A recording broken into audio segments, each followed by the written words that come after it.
The headspace just gets so foggy and your brain starts to gravitate to the same thoughts, feelings, and emotions, and it creates a mood. And if you listen to Joe Dispenza, he has this way of saying, when we create the same thoughts, feelings, and emotions, it turns into a mood, and then it turns into a personality, and then it turns into reality.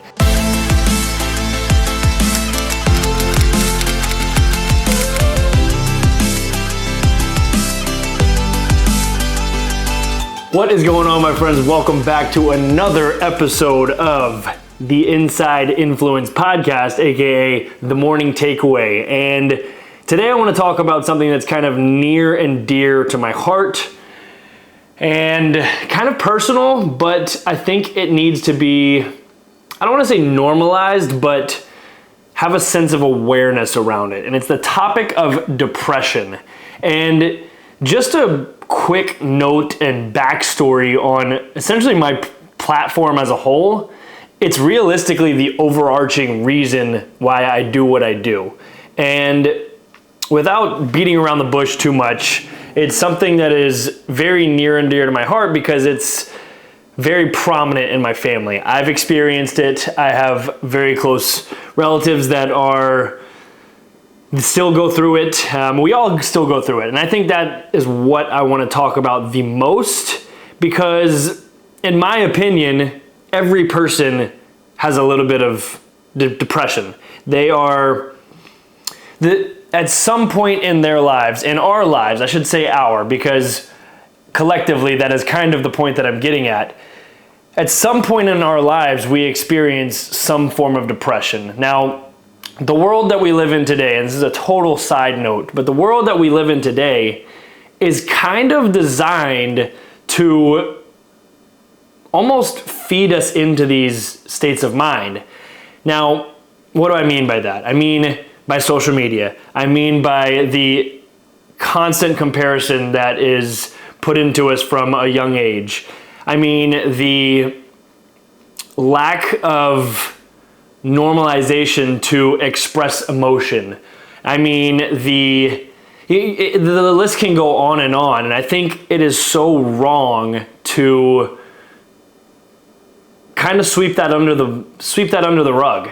And I don't know. I want to talk about it because it's something that I think does need to be talked about, and it's something that I am so passionate about, and it's, again, the reason why I do what I do. So without reiterating and saying the same thing over and over again in a spinning circle like a hamster on a wheel, I will tell you my own personal story. I guess I had a couple different, relationships, breakups that definitely induced that, and the what ifs and the headspace just gets so foggy, and your brain starts to gravitate to the same thoughts, feelings, and emotions, and it creates a mood. And if you listen to Joe Dispenza, look him up. He has this way of saying, when we create the same thoughts, feelings, and emotions, it turns into a mood, and then it turns into a personality, and then it turns into reality. And in that circle, if we go through the same thoughts, feelings, and emotions, we're always going to feel and end up in that same place, in the place that we probably don't want to be. And I'm jumping around here, but for me, the biggest, and I'm not going to tell you that I have the end-all, be-all answer on how to get over it, because I still go through waves of depression. I still go through waves of feeling, quote unquote, sorry for myself, right? We all have this, it's human nature to feel that way, but it's implementing some kind of structure in our lives to at least be able to tap into, how do I get out of it? Or how do I get out of this funk to set me on a new path? And there's a quote that I'll use from David Goggins later on in this, but I'll say it right now, and we'll talk about it later. But he kind of talks about doing hard things, and he ran a 240-mile race, and somebody asked him in a podcast, Chris Williams, I think, said, what keeps you going, and how do you complete those such hard feats?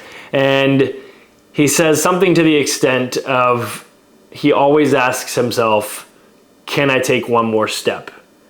And I think that in and of itself can be so applicable to anything in our life. Not just doing doing hard things in general. Whether it's going through a relationship change, whether it's you got fired from your job, whether you don't know where to go and you think there is no way out of this hole that you are in. And it really starts with that. It's by taking another step. Can you keep moving forward? Are you able to get out of the bed or wake up that day and be grateful for that day to take the next step, right? Now, again, I want to circle back because in the experiences that I've had with the people very close to me that still probably experience it way more than I would like them to, it's finding a way, number one, to let them and us, people as a whole, know that you are not alone, because you're not. It's mental illness, there's not enough awareness. We can say and push it all we want, but there really is not enough awareness around it, because in the grand scheme of things, there's such a high percentage of people waking up that aren't happy in their own skin every single day. And it's honestly my mission to eventually somehow touch the lives of millions of people, to build habits, to build a plan, to change your state, to do things so that you can believe in getting your true self back, and to get you started on a path that you might enjoy, right? And not to say that there's not things you don't enjoy in life, but again, I'm jumping all around here, but I'm definitely super passionate about this. And I guess I want to come back to, we'll start with, where I was in my life and where I had to go. I always tell you, somebody was able to get on a camera and a microphone and change my life. So that's why I do what I do, because I hope that I can have an impact on somebody in the same way. But I started listening to podcasts. I started listening to motivational things and positivity and just applying one thing at a time. And like, hey, that sounds really good, and I'm going to try that tomorrow. And then you start this whole line of building confidence in yourself. And what does that do when you build confidence? You build belief. You believe that there's a way out, right? And it starts by doing one thing every single day when you say you're going to do it, and then maybe the next week you do two things every day, and so on and so forth. And you begin to grasp this sense of momentum that captivates the feeling of fulfillment. And it's self-confidence, and it's believing in yourself to continue to move on, right? And going to the idea of the people that are very near and dear to me and my family, I just had an experience where I found myself in a sense hard to explain how to get out of that funk. And the more I reflected on it, the more that I played it over in my head, I just wish I could have said, you have to start by doing one thing. You have to start, as David Goggins said, and ask yourself, can I take one more step? And I think when you talk about that to somebody that's very fragile in that state of mind, it's hard to get it to click. But if you can simplify it, and again, I'm no expert, but I have been through it, and this is just what has worked for me. And I still go through it, but it's taking that first step of realization and then creating a plan. For me, it's writing thoughts out. It's putting together the to-do lists, checking them off every single day. Again, proving to yourself that you can do something. And to go back to this scenario, I wish I would have been able to come up with the words in that particular moment to say, hey, let's start by doing one thing. You're going to wake up tomorrow at 7:30 a.m. And that's it. You woke up when you said you were going to do it. You started your day at a different time.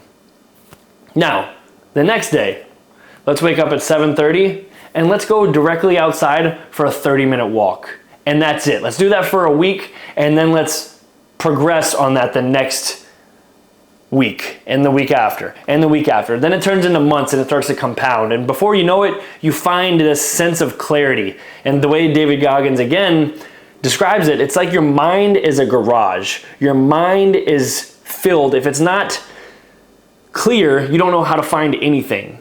If it's clear and you can organize it, you're able to go through that garage every single day and pick and choose freely, right? And that's the same idea with your brain. When you can organize your thoughts, you can begin to find that clarity, it's so much easier to flow through life. And I shouldn't say easier, but it's a more efficient way to navigate through life.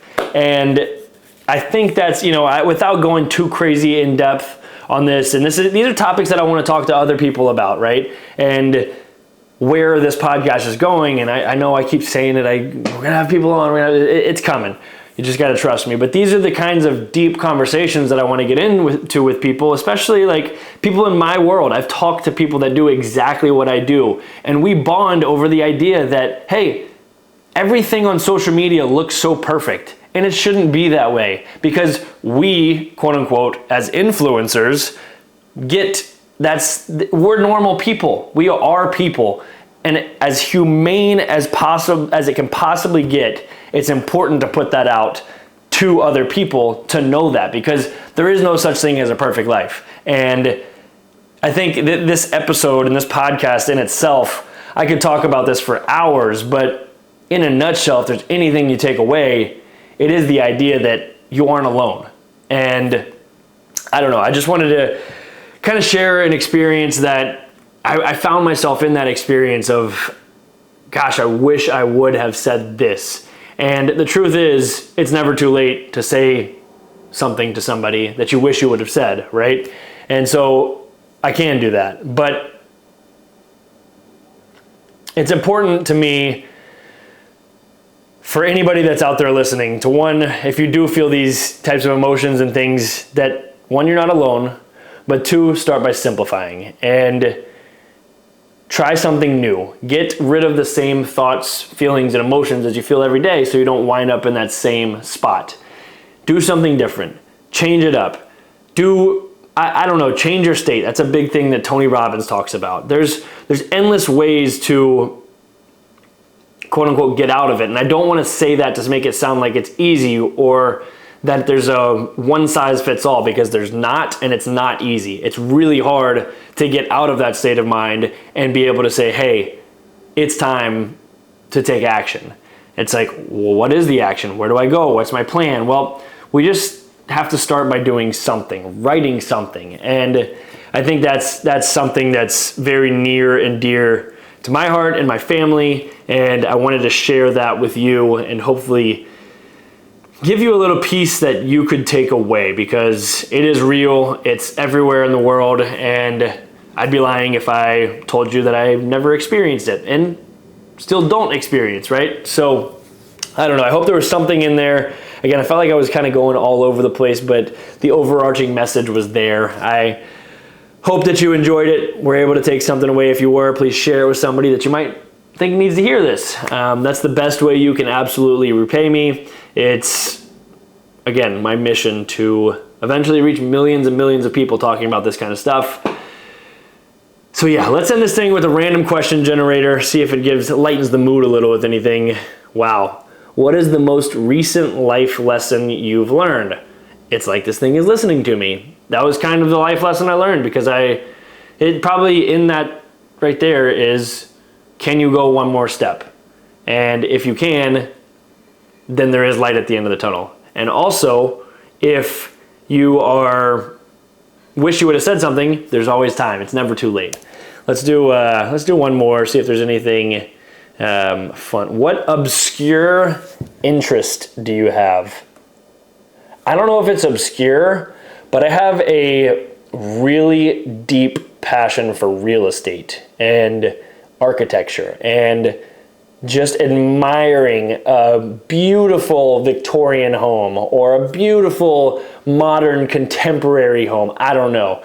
And then going inside and seeing all the details and how people decorate. I don't know if you've ever noticed my house when in my reels and my content and stuff, but I try to be pretty aesthetic.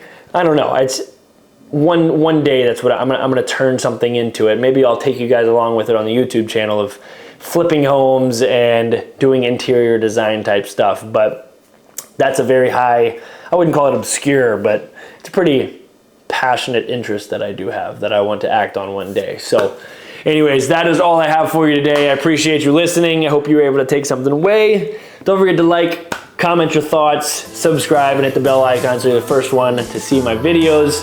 I appreciate you. To the moon and back. I'll see you next time. Have an awesome freaking day, and don't forget to smile.